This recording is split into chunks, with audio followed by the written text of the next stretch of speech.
today we're going to change all the strings on this violin. So just some of the things that I think that you should have. You want a pencil, you want your new strings, you want your violin. I put this on top of a double up towel so it's on a nice soft surface so we don't scratch it up on the back or anything. But what the things you want to know when you're going to change the strings, one is you don't want to change all four at the same time. You want to just change one at a time. So I'm going to start, and if you look inside the scroll here, you'll see that all the strings, when the winding starts like in the middle and goes towards the edge, that's how you want the strings to be wound in the peg box.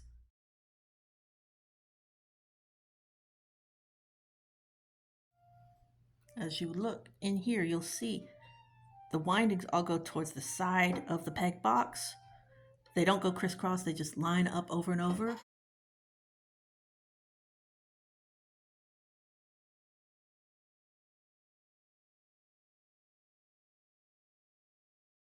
But when we start, I'm going to start with all the fine tuners up pretty high so that we have room, because if you have them pressed all the way down, there's no more room for you to tune to. So since we're going to change them all, we're going to start with the fine tuners all the way, almost all the way up. And I'm going to start with the A string. You only want to do one string at a time. You can start on E or A. I just like to start on A because it's closer to the middle of the bridge. And you'll take the one string and loosen it, and then take your one string off, all the way off. But we only want to do one string at a time. I'm going to take my little mute off just so it's out of the way. I like to keep an old set of strings as backups, even so you can keep them, you can throw them away, you can donate them, whatever you need to do with your old strings. I just like to keep one old one. And then what I'll do is with my new strings, I have two E's, so I don't need both of them. But I'm going to take the A, and I'm going to write on here today's date, so I know the day that I put my new strings on, in case I forget later. So I put today's date, and then I'll know how long the string was on later. I'll take the new string out, and if I put the old string back in the same envelope, then I can remember what strings they are, and that this is my old one, and the new one was put on today. The pencil comes in now. There's a groove here on the bridge and a groove up here at the nut, and you want to just put a little bit of pencil graphite at both ends so that when the string is tuning and going back and forth across here, it's lubricated. It doesn't dig down into the bridge. So this would be here, this will go there. In the peg box, in the peg, there'll be one spot that has a hole through it. That's what we're going to put this end into that hole, and then spin it around, back, and then just start winding it slowly. I'm going to keep this lined up in the bridge groove and just wind this slowly from the middle towards the outer side. When they're in the groove, and then bring it, then test it.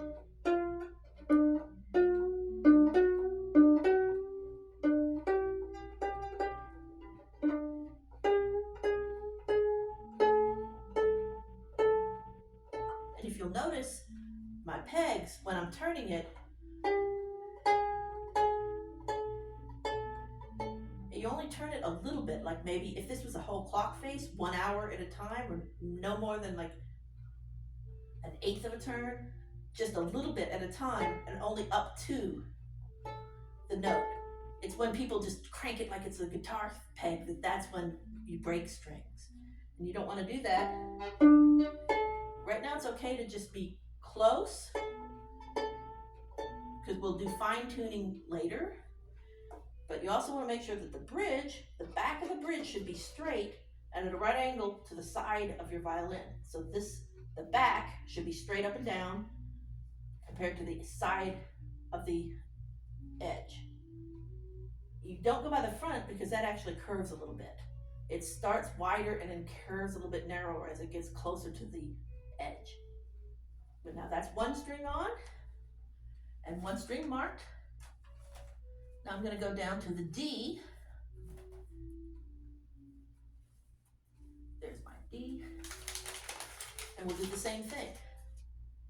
We'll take the old one, you start loosening it up, and then pull it out. If for some reason your pegs are really sticky, there are things you can put on them to make them stay in the peg hole a little better, but they should fit so that when you put them in, it can stay there and it won't fall out. Take the old string, just coil it around a couple times, and I like to wrap this around through it a few times to hold the string in place. This is my old string. I can use as a backup in case something broke or I need an emergency. Then take the new one out, put the old one in, put today's date on the envelope.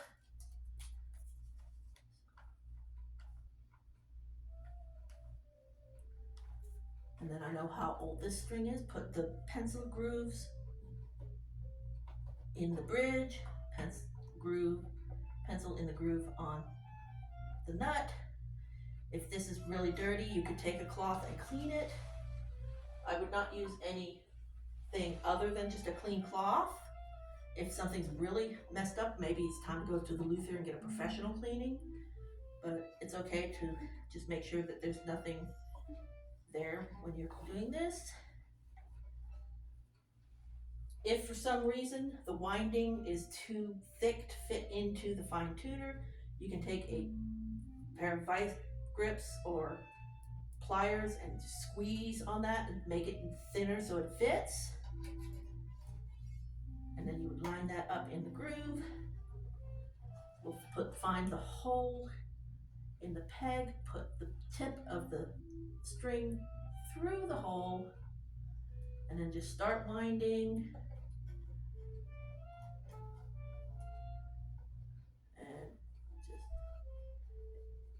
it's gonna go just side by side by side by side.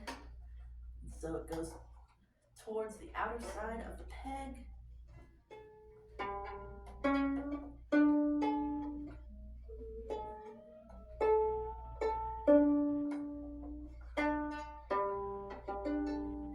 Now we have, and that the bridge is still straight up and down, so we're all good.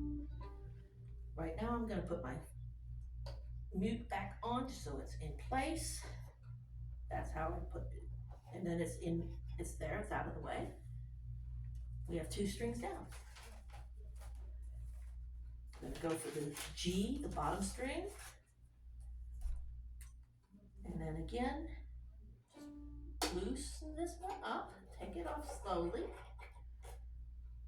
If it's been broken or something, that's fine. It's time to change it. I like to keep the old ones for backups.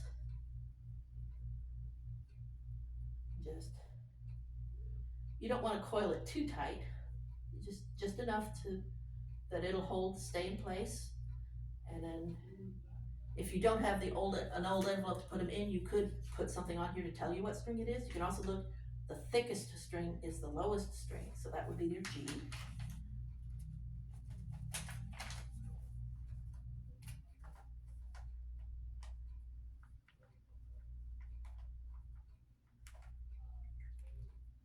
The pencil in this groove and this groove. So those are both lubricated.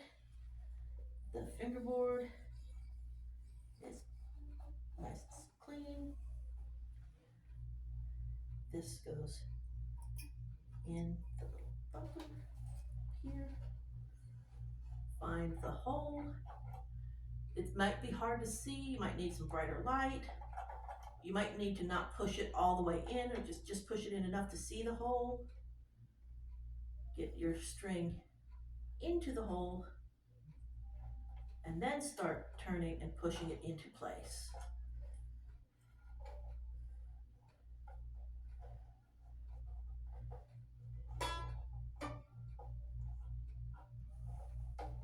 But you don't want the string to go crisscross inside the box. It should just be like thread and a bobbin, slowly getting closer and closer to the edge. And this needs, there.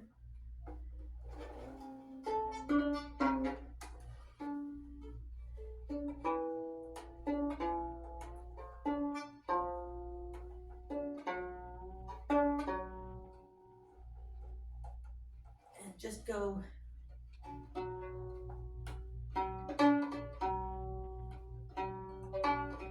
up to the note, never higher. It will stretch out over a day or two depending on what brand you have, but you also want to make sure that the feet of the bridge are lined up with the notches on your F-holes, and that everything is still straight up and down in the back.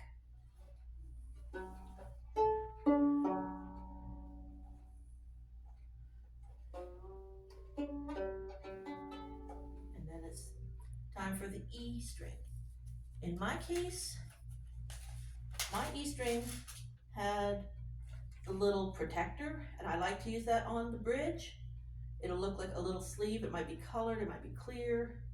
Your violin might have an inset on the string, but just like all the others, just unwind the old, take it off out of the way.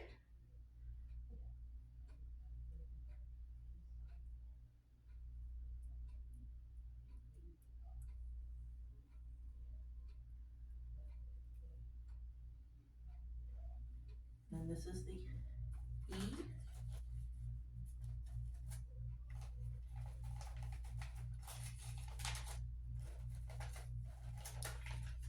Then I put the date on.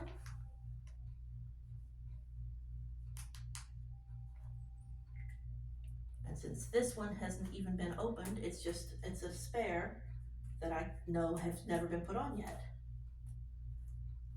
So now I have my old set for backups. And that's my spare set and one extra. And I can keep that in my case. I'll take care of those in a minute. And the E, since I'm putting the little protector sleeve on the bridge, I'm not going to put pencil marks there. I will do a little bit of pencil lubrication on the nut. And just make sure that this is all nice and cleaned off. If you have a loop end instead of a ball end, the loop would just go over the spike or however you're attaching it to your instrument. This, when we put it on, I like to put it so it's really close to flush at the top side so your bow doesn't get into the tubing. We can adjust that a little bit more when it's up to tension. I'm going to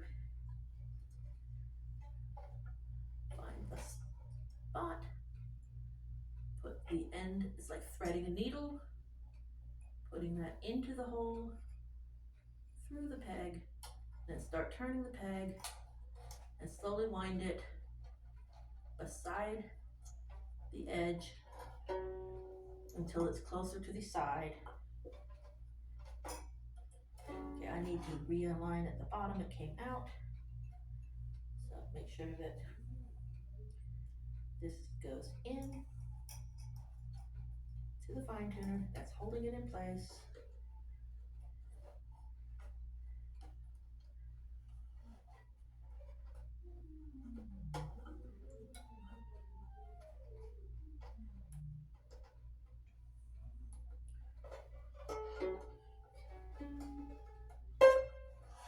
And that you have to be pushing in while you're turning the pegs.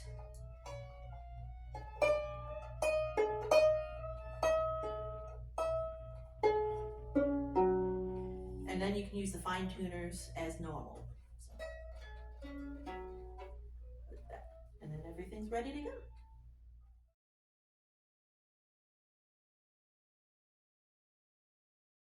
just a comment about humidifiers, dampits, things like that.